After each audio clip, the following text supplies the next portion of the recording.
મારું ખોટું કર્યા પછી પણ હું કશું બોલતો નથી, ચૂપ છું. તો એવું ના વિચારતા કે આ ભાઈ તમારાથી ભીવે છે.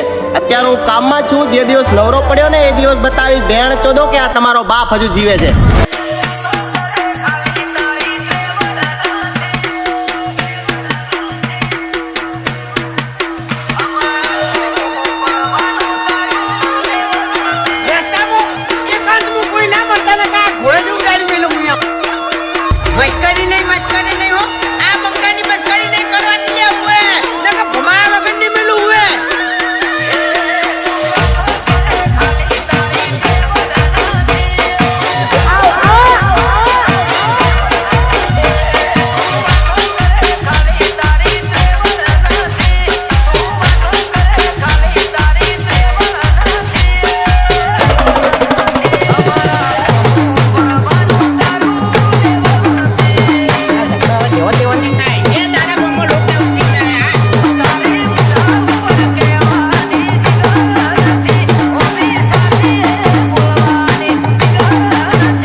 થોડું તો પડે એમ એમને આપણું મોં બહાર ના